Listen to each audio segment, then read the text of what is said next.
Tema kita hari ini, aku ada untuk kesenangan Tuhan. Sama-sama ucapkan 2, 3 ya. Aku ada untuk kesenangan Tuhan. Saudara ada untuk kesenangan Tuhan. Tuhan berkata dalam Mazmur pasal yang ke-139, mulai dari ayat yang ke-13 sampai ayat yang ke-16. 2, 3 ya. Sebab engkaulah yang membentuk buah pinggangku, menenun aku dalam kandungan ibuku. Ayat 14. Aku bersyukur kepadamu oleh karena ajaib dan ayat 15. Tulang-tulangku tidak terlindung bagimu ketika aku dijadikan di tempat yang tersembunyi dan aku direkam di bagian-bagian bumi yang paling bawah. Ayat 16 sama-sama. Matamu melihat selagi aku bakal anak, dan dalam kitabmu semuanya tertulis hari-hari yang akan dibentuk sebelum ada satupun daripadanya. Jadi Bapak Ibu Saudara, Alkitab sendiri menjelaskan, memaparkan bagi kita bahwa Tuhanlah yang membuat engkau ada di seantero zagat ini. Tidak ada satupun di antara kita yang berani dengan pongah berkata, aku ada karena papa mama saya menikah. Karena pernikahan bukan ternyata untuk itu. Karena ada banyak orang menikah juga nggak punya anak. Tetapi kalau saudara dan saya ada dan masih bisa napas sampai sekarang, kita masih ada napas. Kalau masih Tuhan berikan napas bagi kita, kasih karunia Tuhan. Karena Tuhan. Tapi coba kita mulai introspeksi diri. Kalau kita masih bisa menghirup udara sampai detik ini, karena Tuhan. Amin. Karena Tuhan. Meskipun saya bilang, meskipun apapun persoalanmu saat ini, engkau ada karena Tuhan. Tuhan punya tujuan atas itu semua. Amin. Meskipun mungkin engkau merasa atau engkau tidak bisa menerima keberadaan dirimu, engkau yang tidak bisa menerima, Tuhan menerima dirimu. Karena dialah yang membentuk engkau dan saya di dalam rahim ibu kita. Sampai sini Bapak Ibu setuju ya, saudara setuju ya? Dia yang mendesain engkau. Dan engkau begitu unik. Karena tidak ada satupun makhluk di bumi ini yang benar-benar sama persis dengan dirimu. Walaupun ada yang mirip. Betul nggak? Banyak banget mirip sama kita. Apalagi kalau marah, kayak monyet, mirip banget, banyak banget yang mirip, ya kan? Kayak monyet katanya. Semua kita dibilang kayak monyet lu. Waduh. Tapi saya mau sampaikan bagi saudara, walaupun ada orang yang ngomong, saudara kayak monyet lu, tersinggung, itu berarti masih kayak. Saudara harus tersinggung kalau bilang kayak manusia lu, berarti bahaya itu, ya kan? Jangan senang, kayak manusia ya, berarti dia bukan monyet. Bilang monyet ini seperti manusia, dibilang monyet seperti, berarti monyet itu manusia atau bukan? Tapi ada orang marah, apa lu mau ngata-ngatain gua kayak monyet? Gitu ya. Tapi memang karena kita orang Indonesia, etikanya tinggi. Dibilang kayak monyet kita tersinggung, nggak apa-apalah. Kalau orang tersinggung jangan diulangi. Oleh sebab itu Bapak Ibu Saudara, kalau Tuhan yang mendesain kita, Tuhan yang membentuk kita menciptakan manusia itu, Tuhan senang atas keberadaan kita. Amin. Tuhan senang atas keberadaan kita. Untuk itulah kita diadakan. Tuhan senang. Tuhan mau menikmati hidup kita lewat keberadaan kita. Amin. Jadi apapun persoalan kita, apapun pergumulan yang kita hadapi, seperti apapun saat ini kondisi kita, Tuhan mau menikmati hidup kita lewat kondisi tersebut. Bapak Ibu Saudara, saudara tahu, tahun lalu kita berbicara tentang menghasilkan buah. Kita membahas tentang buah-buah roh. Kesabaran, damai sejahtera. Tapi dalam saat gembala kita, gereja kita sedang membicarakan tentang buah roh, kita dihantam, diuji langsung. Bisa sabar enggak dengan godaan ujian yang kita alami? Gereja kita nyaris terkatung-katung pembangunannya sampai saat ini. Itu ujian. Bisa enggak bersabar? Atau malah menunjukkan taring? Tapi kita diuji. Berarti saya mau sampaikan saat ini, kita benar-benar Tuhan perhitungkan. Tuhan ingin supaya kita, gereja kita walaupun masih kecil, menurut orang mungkin masih kecil, tidak diperhitungkan, nggak masalah. Dunia tidak memandang, nggak masalah. Tetangga nggak menghiraukan kita, tidak masalah. Tetapi Tuhan memperhitungkan kita. Tuhan buat ujian supaya apa? Supaya gereja kita bernilai. Amin. Nyaris gagal. Pendeta yang khotbah di depan nyaris gagal. Nyaris menunjukkan sikap manusia lamanya. Kita hantam aja. Nyaris. Tetapi sampai saat ini, oleh karena doa-doa saudara, gembala bisa tetap teguh, kuat.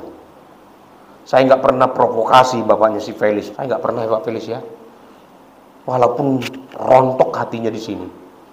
Tapi kita pun harus berjuang untuk menghasilkan hidup kita. Kita perjuangkan untuk kesenangan Tuhan.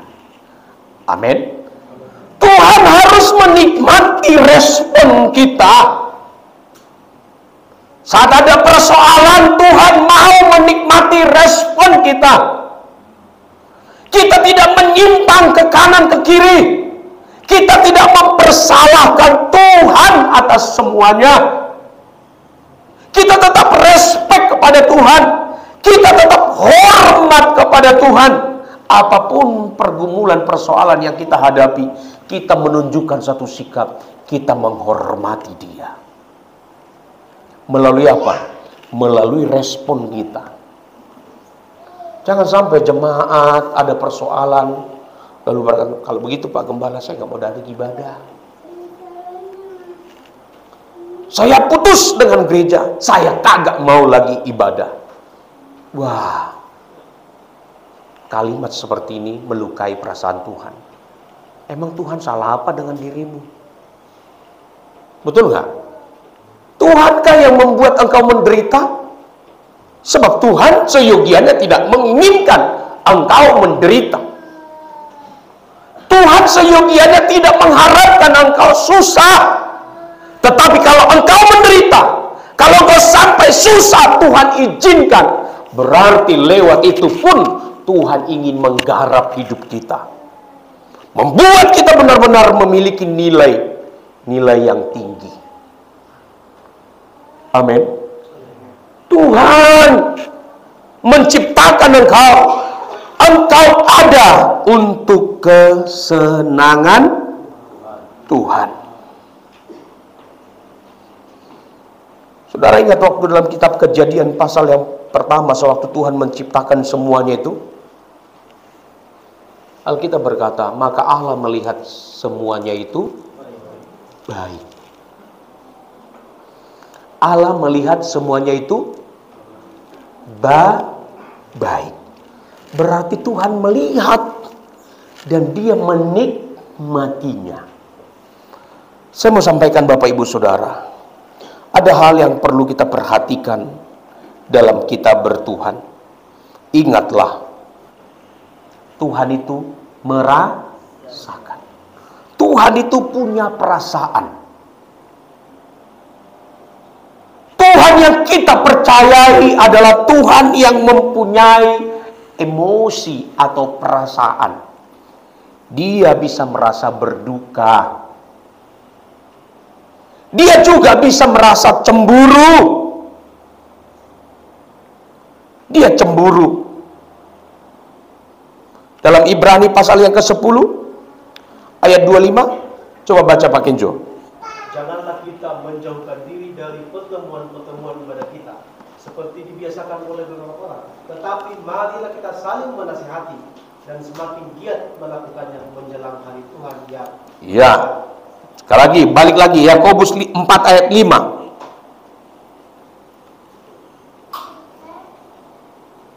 Yakobus 4 ayat 5. Demikian firman Tuhan. Janganlah kamu menyangka bahwa kitab suci tanpa alasan berkata, roh yang ditempatkan Allah di dalam diri kita diingininya dengan cemburu. Roh yang ditempatkan Allah dalam diri saudara diingininya dengan cemburu. Nanti saudara akan paham ini. Bapak Ibu Saudara, kita direncanakan Tuhan, dirancang Tuhan, diciptakan oleh Tuhan untuk kesenangan Tuhan itu sendiri. Percayalah Bapak Ibu Saudara, Tuhan hadir sebagai saksi. Tuhan hadir sebagai saksi yang tak kelihatan secara kasat mata. Dan Dia tersenyum. Dia tersenyumnya bahagia saat kita dilahirkan ke tengah-tengah dunia ini. Saudara percaya itu? Tuhan hadir saat saudara dilahirkan di tengah-tengah dunia ini. Dia menjadi saksi. Seperti tadi udah kita baca kan, sebab engkaulah yang membentuk aku dalam kandungan ibuku. Tuhan yang membentuk kita. Saat saudara dan saya lahir, brojol kata orang Betawi, Tuhan hadir di sana sebagai saksi. Dan saya yakin Tuhan senyum saat melihat ketika lahir. Lahir Kartika. Sebab Tuhan yang mendesain. Lahir ya.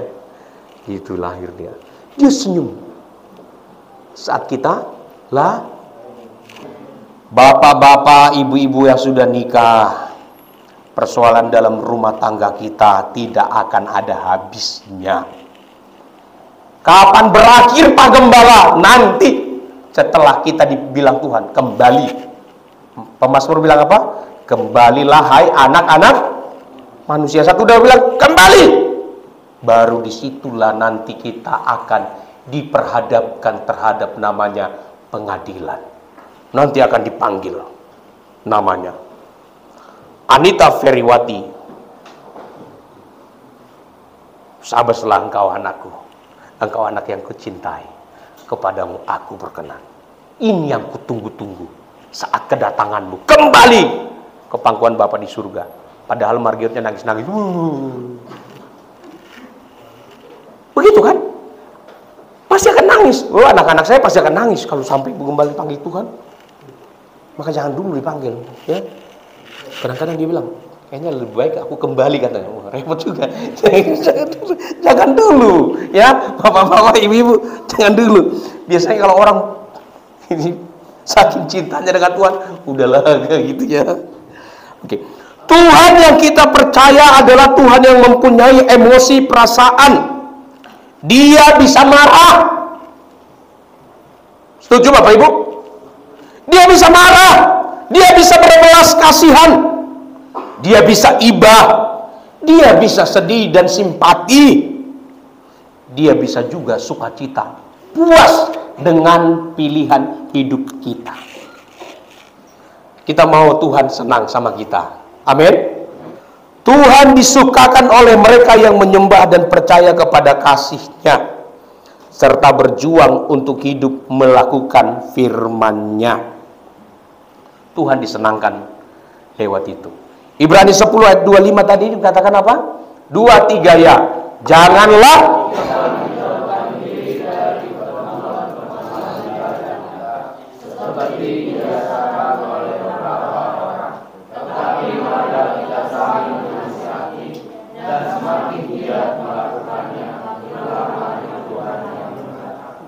jangan menjauhkan diri dari pertemuan ibadah.